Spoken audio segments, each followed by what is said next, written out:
The story begins in an old man's journal which mentions a stranger entering a village without much of an impression to boast. This man is seemingly shown to have strange eyes which symbolize a horrific past filled with possible trauma. Now, a narrator takes over and starts telling us the story about this stranger. With his introduction now complete, the stranger enters the village and begins living his life while also making a mark on the other residents. The narrator isn't too thrilled to see the stranger getting acquainted this way, but realizes this is not his business.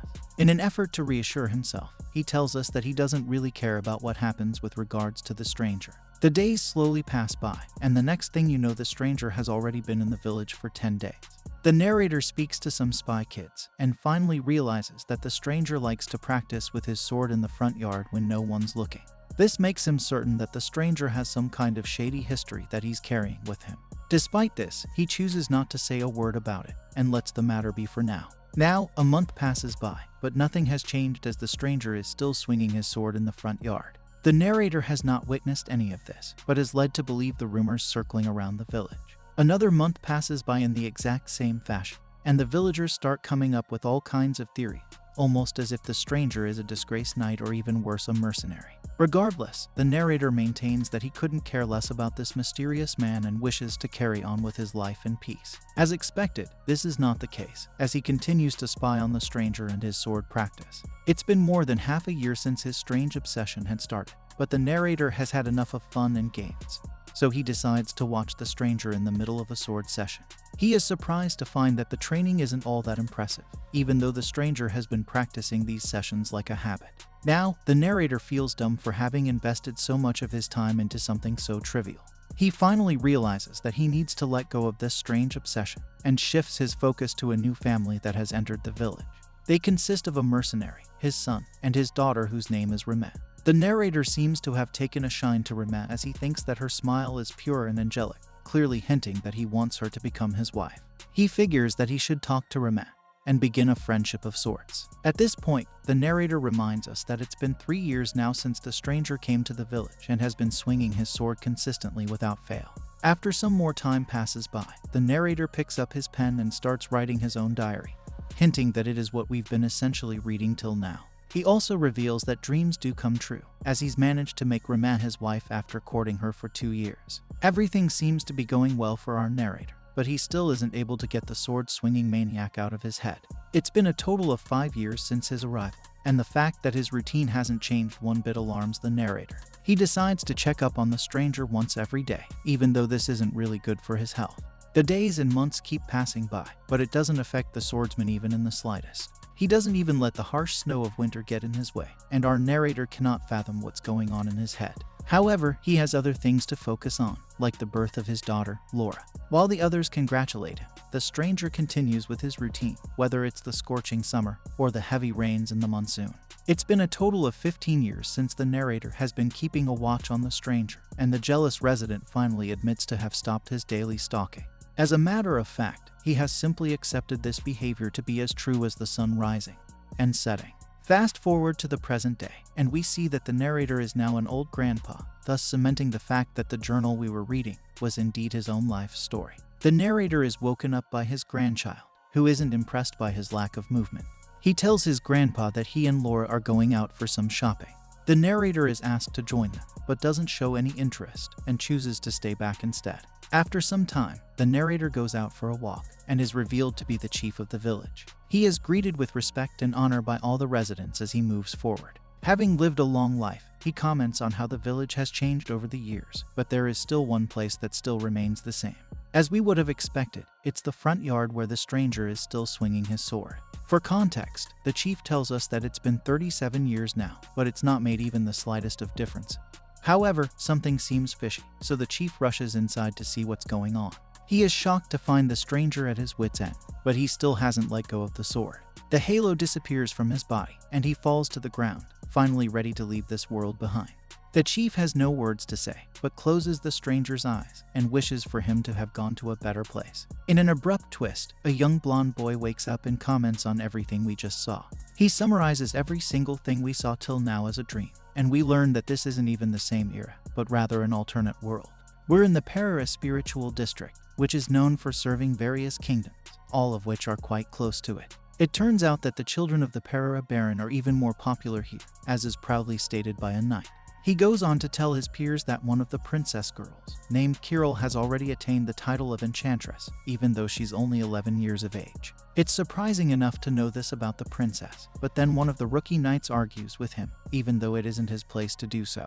What follows is an argument between the two knights, because the rookie believes that the prince, Aaron, is the one who's truly special, not Kirill. Aaron is seemingly named the Deadbeat Noble because he hasn't really accomplished anything yet. More so, he only started acting like a normal human after crossing the age of 15.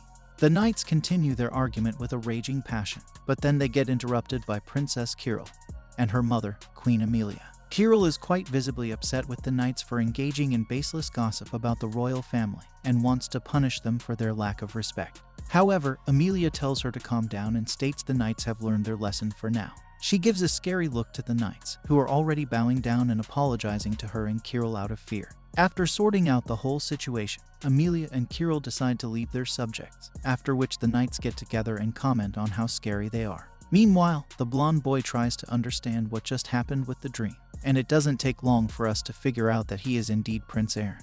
The Deadbeat Noble might not remember the dream perfectly, but we learn that he was actually playing the role of the stranger who was aimlessly swinging his sword for all those years. This gives him a lot of anxiety, because Aaron can remember what he was doing to his body in the dream. He can feel the muscles aching inside his flesh and blood, and starts to crave the same feeling once more, so he summons his night butler to help him out. The night butler doesn't exactly understand what the young master wants, but is shocked to learn that he's actually asking for a sword. With no other choice, he is forced to give Aaron a sword so that he can practice with it and connect to his dream form. The young master takes his rather giant sword and starts to swing it with a lot of focus and dedication. It's not bad to see in the prince, but the fact of the matter is that he isn't very good with the whole exercise, as he can't even lift the sword with ease. This causes some of the knights in his cavalry to consider that the prince is actually a problem child who will never be able to match the skills of his sister. They also mention that Aaron was humiliated the other day by the son of Lord Garen, which might have given him the additional motivation to pursue this odd hobby. However, as the knights continue their idle chit-chat, the night butler overhears their words and makes it known to them that he's listening in on their conversation. The knights try to make up for their earlier insults with some cheerful comments, but the night butler lets them leave regardless because he has to take care of Aaron. The young master doesn't lose hope and continues with his sword practice, hoping to become what he once was in the dream. It's a long and arduous process, filled with pain, but he still doesn't give in and continues to enhance his sword skills. However, Aaron doesn't realize that he's already spent so much time that the sun is about to set. His night butler notices this and is shocked to see the young master still so full of life, even though he's facing a lot of physical issues. The night butler comments that Aaron needs to go to bed so that he can recover from all the training he's forced upon himself today. Normally, you'd expect the night butler to be the one firm in his manner and demeanor, but instead, he blames himself for allowing Aaron to push himself beyond his normal limits. There isn't time to waste, so the young master is taken to bed where he passes out in a matter of seconds, which is something he never would have expected. After a few days of rest, Aaron wakes up and feels the rumbling hunger of a dragon, so he quickly attacks a delicious set of meals laid out for him. One serving isn't enough for the young master, as he proceeds to eat multiple servings of his food to recover from all the earlier trauma. The night butler is shocked to see this new pattern of behavior, and doesn't think Aaron has the brass tacks to face such a situation every day. However, the Deadbeat Noble states that it's important for him to do this, because he's somewhat brainwashed himself into training his sword skills through his dream. However, he also admits that he's reluctantly doing so, simply to satisfy his body's urges. There doesn't seem to be a clear vision or end goal for our hero, but he doesn't let this pull him down, and decides to continue swinging his sword every day. A major reason for this is that he can push his wandering thoughts away by carrying out this exercise obsession. Aaron figures that he's going to need a lot of nutrition to keep himself ready and fit for his training sessions, so he demands for more milk and sandwiches. The night butler really doesn't have a say in anything, so he simply has to do as he's told. A few days pass by, and then we see the knights talking about the young master's obsession with sword training. It prompts the rookie knight and his counterpart to place a bet with each other to see if Aaron is still training his sword. However, they are both interrupted by an old man who reveals himself to be a wandering knight. He asks for directions to the training grounds in this territory, and is led to them immediately. However, upon opening the door to the indoor training room, everyone except the old man are surprised to see the young master inside. He is still training his sword, and is seemingly addicted to the swing. This is good news for the rookie knight, because he had bet on this occurrence happening. He decides to claim the winnings of his bet, and the other knight has no other option but to comply due to the nature of their arrangement. With this new money, the rookie is delighted, and then he reveals that he knew this was going to happen, especially because of the earlier humiliation by Lord Garen's son. This makes the losing knight upset, but he just has to suck it up and accept the fact that he's been bested. On another note, the knights are asked to keep it down because the old man takes a look at Aaron. He is still focusing hard on his sword skills, so it doesn't look like he's just here to pass the time. Unfortunately for the young master, his grit and determination aren't going to be enough for him to achieve what he wants because he has several issues. The knights point them out by stating he doesn't have the right grip of the sword, and they also notice that he doesn't have enough stamina to be able to last for as long as he'd like to. The old man listens to all these complaints about Aaron's sword skills, but he chooses to stay mum on the matter for now. After a while, everyone's words are cut short when they feel the wind strongly blowing against them. Not knowing what this is all about, the knights and the old man look up into the sky to see if there is someone nearing them.